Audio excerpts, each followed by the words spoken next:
So look, if you want to grow your wealth, your income, and increase the amount of time off, then these are the shortcuts that can help. Welcome to the Wealth Creation Podcast. Hi and welcome to the podcast. My name is Dan Latto. Thank you so much for listening. I can't express this enough. Our podcast downloads has continually increased, so we're clearly doing something right. I appreciate all of your support. And in today's podcast, I'm going to talk to you about how we plan for our next 12 months ahead. So, sat on my desk right now, as you can hear, are pieces of paper.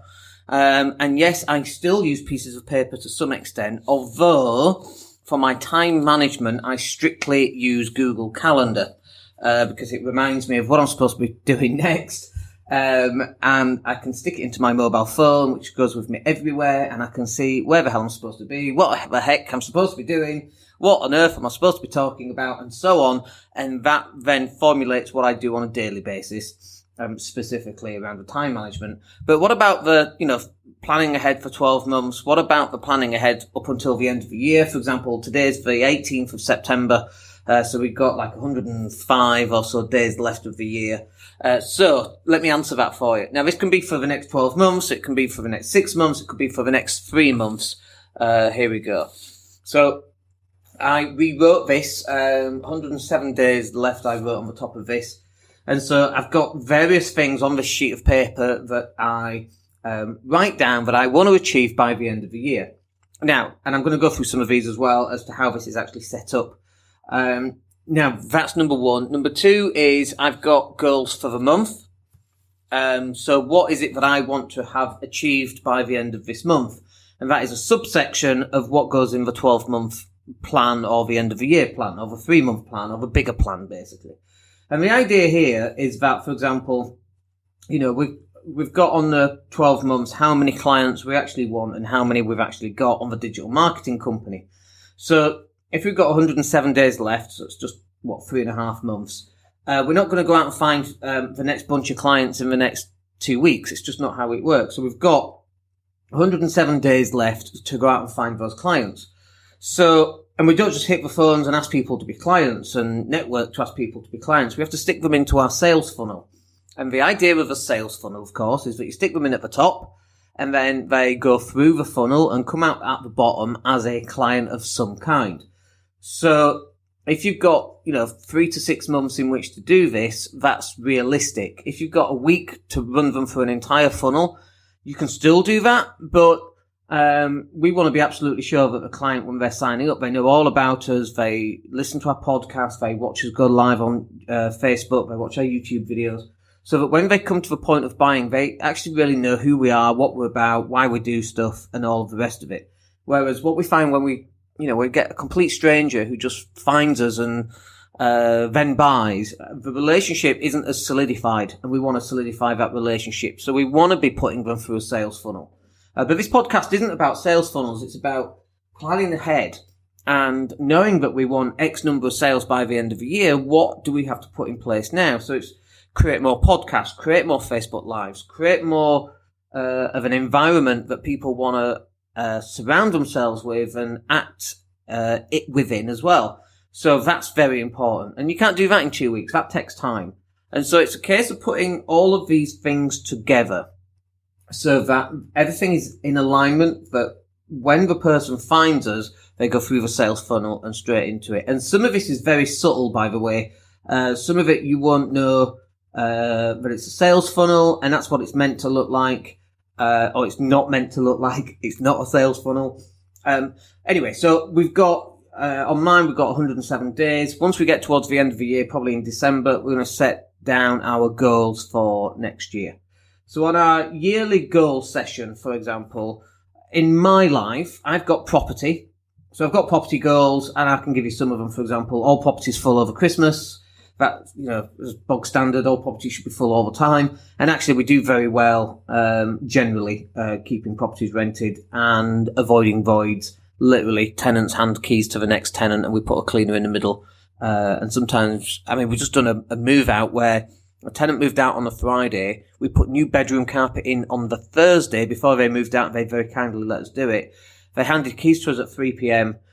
Painters and decorators went in, painted the bedroom, and after the carpet, it was just the order in which it had to be done. painted the carpet, painted the walls, I should say.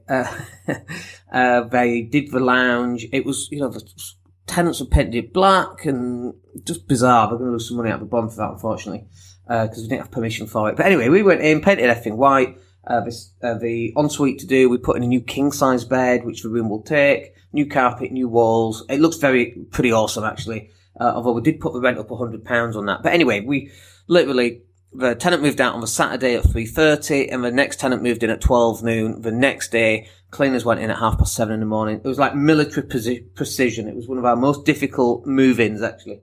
But we got it done, so we avoid voids where possible. And then again, on property goals, up to the end of this year, we got some properties that need some enhancements doing to them. So, for example, one needs a double glazed rear door, so we've priced that up £750. One of them needs a UPVC composite door, because it's in that type of location where you need composite, which is a tougher kind of door than UPVC. We've got another property like that. We've got fire doors to go in. We've got new UPVC windows, sash windows, and these enormous windows. So that's what we've got all lined up in terms of property, and that's the property goals. Other than actually getting stuff rented and keeping it full. And then we've got other property goals on here as well, which include researching where we're going to buy here in Spain, so that when we rewrite these goals for next year, we're then starting to buy more properties in Spain, rather than the UK. We get better yields and so on. And I'm in Spain and they're right on my doorstep now, so it works better. And also having a different asset base in a different country on a different currency. Given Brexit, we've lost 15%. The exchange rate was 75 pence to a euro. Is that right? Is that the right way around? Yeah, and now it's 89 pence to a euro. So we've lost 14 pence, which is 14%. So, for example, if I spend 10 grand, that is £1,500, £1,400 on that £10,000, and we're buying flats for like 45 grand here, 40,000 euros.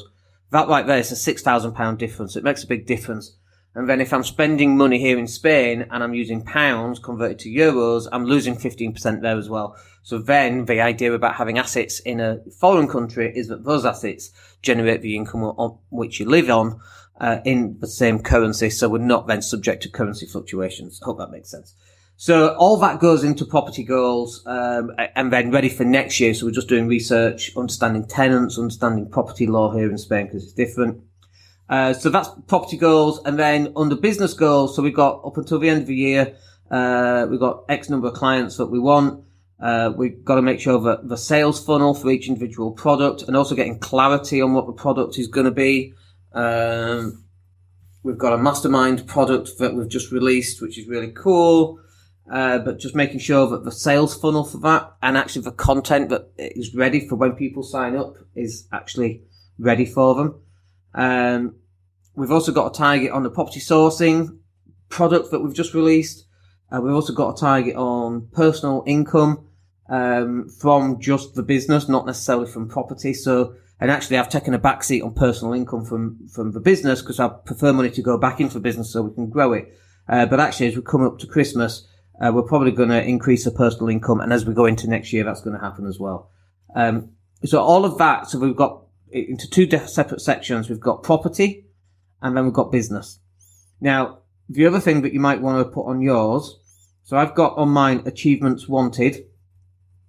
The other thing that we're probably going to want to do, I'm just making a note on mine to remind myself, is in another box is training required. What training do I want to do? So, for example, if I want to go to Funnel Hacking Live, so that's $1,000.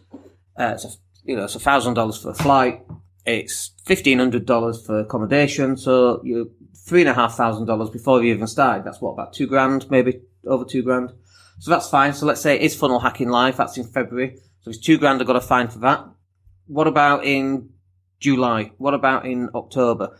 And I've gone through stages in my life, in my career, where I've gone on 5 or 6 training courses in a year. Chris Howard, for example, wonderful training if you can do some of Chris Howard's stuff. And we've done that, and my business really took off because of that. And it's kind of like, as an as a business owner, you're always looking at keeping your costs down, and obviously not going on these trainings keeps costs down, okay, and time away from family and so on. But actually, that's at the expense of not growing the business and being motivated to do so, because I need motivation too. I also need more knowledge and further knowledge. And so actually booking 5 or 6 new training sessions every year, maybe a bit too many now, seeing as I live in Spain and it's not as accessible. Because when if it's a Saturday and a Sunday training event, I have to come in on the Friday and I'll leave on the Monday, and invariably it's Tuesday before I'm back with family because it's late flights, early morning flights, that kind of thing. So we're probably talking 4 training sessions, and now we know it's 4. It's like, great, okay. So if it's two grand for Funnel Hacking Live, let's spend that $2,000. And let's find another 3 that are also $2,000 each. That's fine. That's a really worthy investment into myself. That's $8,000, but that's fine. And if you're not at that level, there's a LinkedIn course later this year that I might attend. Can't stand LinkedIn, but probably need to improve on that, of course, ourselves. So we'll probably go and do that one. And that's £1,000, hotels, flights. It's not as simple as just driving down the M1. But this goes on to our yearly goals session. What do we want to have accomplished? So let's just add LinkedIn on there as well. Well, it's fresh in my mind. LinkedIn. So we've got 3 areas there. So we've got property, we've got business, and then we've got training required, which is really cool. And then we've got another area, which is achievements wanted. What do I want to have achieved by the time I get there? Now, this is different because this could be, world peace, Brexit thwarted. Not that I have any impact on any of that stuff. But it could be, what's the big things that I really want to achieve. So, for example, in my calendar, and it's booked in, and people will be aghast at this, but from 5 o'clock till 6 o'clock is playing with my little one for an hour, regardless of how painful it is. Playing with Barbies and Paw Patrol for a whole hour is a painful thing. We have so many birthday parties. We're playing with Barbies and Paw Patrol, but she's just at that age, she's just at that age where that's the only thing she wants to do, and she loves it, and it's the same story every time. It's very difficult sometimes. I love it and I hate it all in one, just because it's like, it's dull, playing Barbies, but I love playing with my daughter. So it's like, but that as an achievement is a really big achievement. For some people it comes more naturally, and that's fine. Not playing with the kid, but the Barbies and Paw Patrol and doing the same thing over and over again. But it's really good for her, and so that's why we do it. So that's a great achievement for me to do as well. It improves my parenting skills, how do you even, parenting skills, how can you even quantify what that is? How do you quantify a well-rounded kid? Very, very difficult to do, and you won't find that out until she's 30. And then you go, oh, bugger, I did it wrong, or you've done it right, or... and by the way, on that, everybody's doing the best with their abilities that they have. Some people are amazing parents and they don't even have to think about it. And other people are average parents, shall we say, and they put 150 million% into being that at the very best that they can be, and at best for an average parent. And sometimes I wonder if I fall into that category, because it's not a natural thing for me. Put me on stage, let me talk bollocks for an hour, or 5 days straight with no notes, not a problem at all. Playing with Barbies and having yet another birthday party, is very difficult. But anyway, so what else goes into your achievements? What should go into that? Like, the other stuff we've got in here is health goals. So we've got a waist measurement goal. I'm not going to tell you what it is. We've got a kilogram goal, which is 72 kilos. I'm happy to tell you what that is. We were 82 kilos 6 weeks ago, and we're now 78. 83 kilos 6 weeks ago, we're now 78. So we lost 5 kilos in 6 weeks, which was cool. We should hit that target of 72, although I've not started lifting weights, so that's going to affect it. Run 20 mins on a treadmill, that should be easily doable. 20 pull-ups, curl 45 kilograms, bench press 60 kilos, wide grip pull-ups. I've put 5. To be honest, I should be up to 10 or 15 there. But further health goals, don't want to overdo those because I've not been as healthy as I could have been this year. I should have hit the gym every single day, and I absolutely, completely opposite to that. In fact, I probably was on the gym 45 days maximum, and we've only got 100 days left. So out of 250 days, 20% have been in the gym. And they've probably all been at the start of the year as well. Not like once every 3 days, which it should be. But anyway, But these are the health goals. Now, the idea about this is that I've got these health goals for the rest of this year. And then when I pick up the sheet for the actual month, the goals get transposed onto the weekly one. So, the monthly one, and then that gets transposed, then it gets copied onto the weekly one. So, for example, on the weekly one, if I just pull that up now, here's my other piece of paper. So, on my weekly one, property, I've got a tenant not paying right now, so he's going out today as it happens, and we've got viewings lined up on Monday. So, under property, all property's full. This is a subsection of what we want to happen. She's a good tenant by the looks of it that we've got lined up, and she's got guarantor. She worked in a family business for 3.5 years. It looks like that'll be fine, actually. A good tenant there. And we've got guarantor from a business owner, which is really cool too. And then we've got, this is on the weekly one, so we've got taking on a new member of staff, setting up a new chat box for our clients, the new mastermind product is going to get released this week as well. We've got health, Monday, Tuesday, Wednesday, Thursday, Friday, Saturday, Sunday, run and weights. It's also got a place where I can put my waist size and my weight measurement. So that's the goals for the week. And as I do let's say it's Monday today, let's just say it's Wednesday because it is Wednesday. When I run on a Wednesday, I can cross it off. And when I do weights on a Wednesday, I can cross that off. And when I run on a Thursday, I can cross it off. And my weight session, I can cross that off. So it's always to hand, because this will lead me. If I do everything that I've set myself to do for the year, and I put that into a weekly format, and I do what I'm supposed to do every single week, when I get to the end of the year, I'll be on target. You see, as long as you've got a plan, and as long as the plan is a good plan, and then it's about you taking action every single day of every single week, of every single month, for every single year. And when you do all that, it magically all comes into alignment. So the other thing I've got on my yearly goal session is number of YouTube videos. How many of them do I want? Number of podcasts. Well, we had 107 days left when I wrote this, so I've written 107 podcasts. YouTube videos probably should be in excess of 50, and number of Facebook Lives should be, let's just call it 25 for now. Perfect. Let's do that. And then that goes on to, once you get your monthly sheet, so if you've got 3.5 months left and you're doing 25 Facebook Lives, then it's about 7, 14, 18, it's about 7 a month, more 8 a month, call it. Yeah, 8, 16, 24. Let's do 8 a month. So that's 2 a week. So that's Tuesday and a Thursday go live on Facebook. So then that goes into your calendar. So you see how this all ties up and aligns into your bigger thing, whatever that happens to be. You just have to work it backwards and quantify it and stick it in your calendar, and that's how it should work. So Facebook Lives is 2 per week. Perfect. Well, when are you going to do those? It could be as you pull over, you pull into the driveway as you get home from work, and you put the light on, or you have a little ring light around your phone, if you've seen those, and you press record and you go live. You sit outside your house using Wi-Fi before you go in the house, and you talk about the day's events. That's a great way of doing it. So, number of YouTube videos, for example, we've got 50, and we've got 107 days, so that's one every 2 weeks. Now, actually, we might want to plan 3 or 4 videos all in one day, and then we can schedule those out. So you've got consistent videos going out. If you do 4 videos in a day and you schedule all 4 videos going, I'll just do the same again tomorrow, it tends not to work like that. You've got to get ahead of yourself because life gets in the way. And this is actually over summer.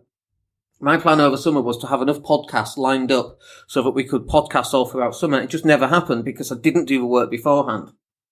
So, and that's fine. It's just about recognizing what I didn't do correctly and fixing that. So then now we're ahead. We're recording, this is podcast 294. 295 has already been recorded, believe it or not, because it was taken out of a Facebook Live. So the next podcast is from a Facebook Live I did earlier on this week. And we've got 296, 297 and 298 already recorded. 299 and 300, we've not done those yet. And they're the ones that we're going to get lined up to record. But we need to be ahead of the game so that it looks like the podcasts are going out every single day. So that's fine. It's, as long as you know that that's what has to happen, it has to then get copied onto your monthly and onto your weekly. So let's just cover some of the other stuff. On the monthly then, we've got, for example, we've got property, business, and then also we've got a box for the month for property, which is property refurb. So which property out of a portfolio are we going to spend? It doesn't have to be a lot, £400-500, maybe £1,000, but £400-500, and we spend that on each property. And sometimes it's just painting and carpets. Sometimes it's a new front door. But we're continually investing money into the properties. And actually, as a result of this, we've just increased the monthly budget by about 30% for repairs to cover the cost of doing this. So on my monthly, I've got a property refurb section which talks about which properties are we going to refurb and when, and what's the plan there. And it may be that we've got 5 to do, so we'll plan all 5 and do them each month. So do property 1 this month, property 2 next month, and so on. So we've got a very good idea about what's happening, and we can resolve things before problems occur. So that's how that works. So the other thing on the monthly one then, we've got property, we've got business, we've got property refurb, we've got any ideas we want to write down. So one of the ideas we wrote down, for example, was the 7 a.m. club. And I can categorically tell you that idea is not going to happen. My body's just not built for 7 a.m. It's just a ridiculous time. And when you start to understand just how important sleep is, I know people go, oh, you lazy, sleep all the time, but I need 8 or 9 hours. If I don't get 8 or 9 hours, I can't perform to my optimal. I'm just tired all the time, and it's not good. If I don't get at least 8.5, I just don't perform. So getting up at 7 a.m., unless I go to bed at 9, 10, and which I don't, it's just not going to work for me. I'm a later kind of person. I go to bed late. But under ideas, run 20 minutes, goals 20 minutes, growth 20 minutes. That was the plan, but that's not going to happen. That's fine, but it's worth writing it down and then investigating. Is that an idea that you can actually run with, or is it just not going to work? And then on the weekly, under content, I've got podcasts per week. And then I've literally got them. Sorry, this is on monthly still. I've got under content how much content I need to actually get down for this month. And then when I go over to my week, I can then look at what content I've actually got through this week. And so hopefully that will give you a really good insight as to how I do my longer term strategy planning. Longer term here is only like 12 months.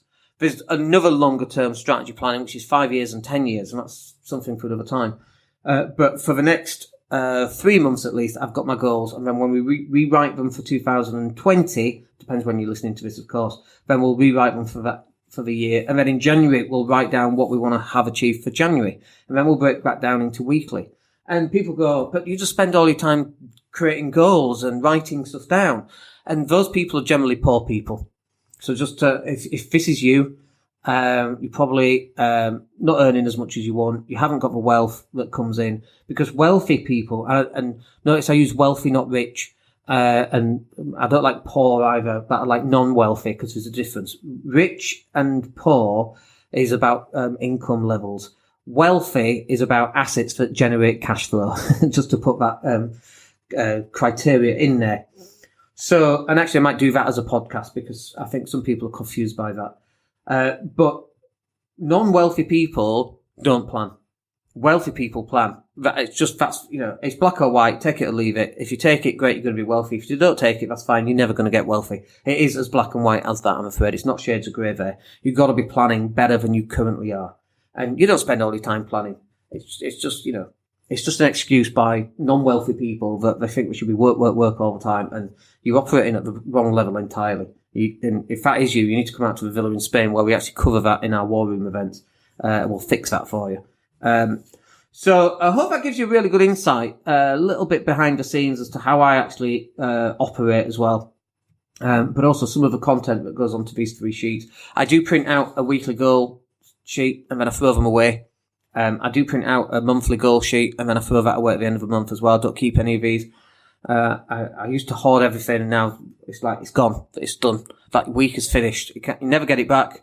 You can look at regret of what you could have, should have, would have done, and it's just regret. And regret's a crappy place to be. So it's like, no, looking to the forward, to the future. What can I get accomplished? What can I get achieved? And that kind of thing. Hope that's useful for you. Good podcast there. And I'll catch up with you in the next podcast. My name's Dan Latto. Take care. Hey, it's Dan here. Thank you for listening. Really appreciate each and every one of you. Please click like or subscribe to the entire podcast.